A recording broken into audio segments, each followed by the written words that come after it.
Congratulations on being elected as a 4-H Club officer.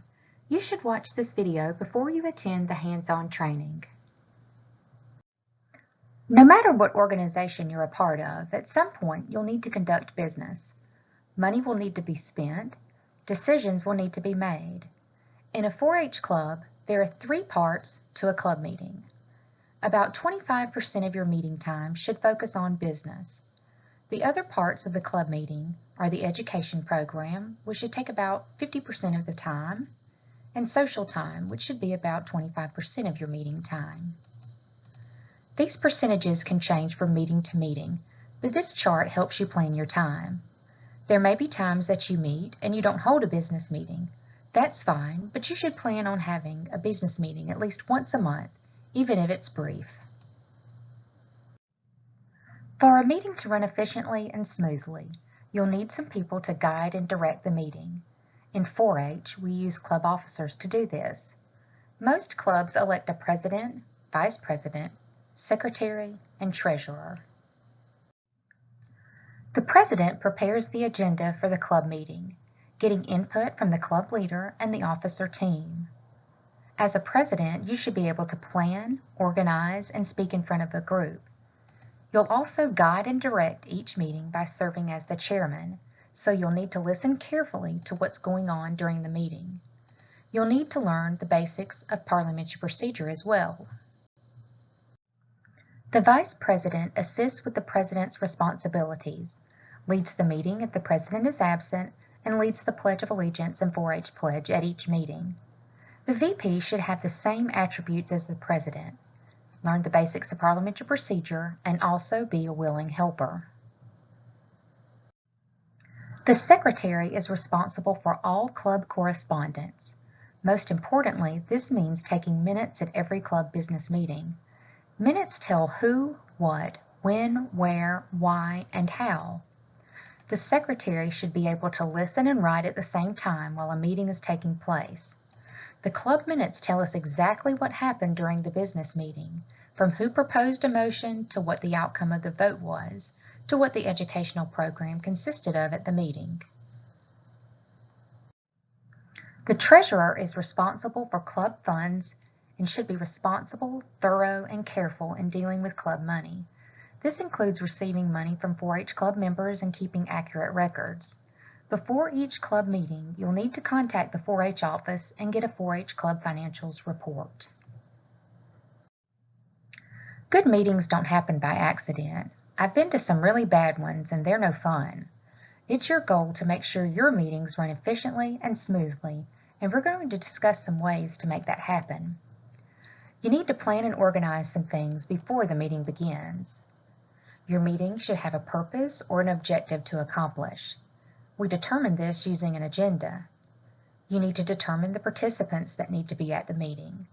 Is this something the whole club needs to be in on? Is it an officer-leader decision? Is it a task that a committee should handle? You'll also want to think about the meeting structure.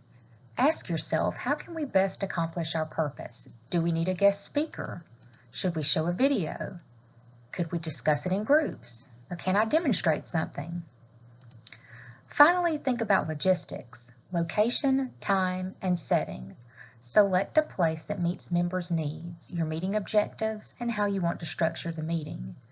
You need to think about facility size, comfort, accessibility, parking, acoustics, and any equipment that you'll need. Considering time, think about how long the meeting should be and when it should be scheduled. The officer team should work together in planning the 3 parts of the meeting and ask members to help them present or plan the educational program and the social recreational part of the meeting. Why is pre-meeting planning so important? It gives the meeting a clear objective. It helps our 4-H club members plan and prepare before the meeting. It provides direction and focus for discussion at the meetings, and it assigns responsibilities to our membership. So let's talk about the 4-H club meeting agenda. The agenda is your roadmap for a meeting. A well-planned meeting follows this order: a call to order, the Pledge of Allegiance, the 4-H pledge, reading and approval of past meeting minutes, a treasurer's report, old business, new business, announcements, and adjournment. As part of officer training, you'll get a basic 4-H club business meeting script. Use this guide to help you run your meetings, especially until you get comfortable with your duties and some Par-Pro wording and lingo. There are 3 points I want the club officers and leaders to remember and to put into practice. Number 1, arrive early and set up the room for the meeting. Usually the officers sit at a head table, but the room setup can be flexible. See what works best for your club and your program or activities. Number 2, have someone at the door to greet everyone with a smile and remind them to sign in. It doesn't matter if it's someone's first meeting or their 20th meeting. The point is you want everyone to feel welcome and have a great 4-H meeting experience. Number 3, start on time. This means you have to be ready, and planning in advance helps ensure that you are. And if people are late, they're late. Don't stop the meeting and catch them up. Don't let them sidetrack the meeting with things you've already covered. They can read the minutes after the meeting. It may sound a little harsh, but people value their time, and it's unfair to start late. The meeting agenda should guide the secretary's minutes. Minutes are a record of what happened at a meeting and should be thorough and complete. Take a look at what the minutes should cover. Date, time, and location.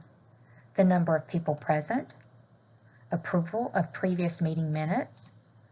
Approval of any committee reports or action taken. All motions made in a meeting. And remember, this includes who made the motion, who seconded the motion, and what discussion centered around. Finally, you're going to record the adjournment time. Let's talk about the 2 kinds of business, old business and new business. During a meeting, we take care of old business first. That's an item that's left over from the previous meeting. Maybe you needed more information on a topic or idea, or maybe you didn't have time to cover it. Now it needs to be taken care of with discussion and a decision. Next comes new business. This is usually a new item or an idea that came up between meetings that needs to be discussed and voted on. So how do you bring up an item of business? You use parliamentary procedure and Robert's Rules of Order. Par-Pro is a tried and true method of running a business meeting that preserves order and allows for everyone's opinions to be shared. Robert's Rules of Order are a standard set of rules used to run an orderly meeting. Before you can discuss anything, there should be a motion. That's the something you want to make a decision about on the floor. On the floor is the Par-Pro way of saying something's up for discussion in front of the group. The chairperson will ask, is there any business that needs to be discussed? Club members then stand or raise their hand to be recognized by the chair. The chairperson shouldn't allow members to just call out things, talk over each other, interrupt each other, or allow one person to dominate the conversation. Members should raise their hand or stand and ask to speak, then get permission to put a motion on the floor. Let's look at an example of how this will work.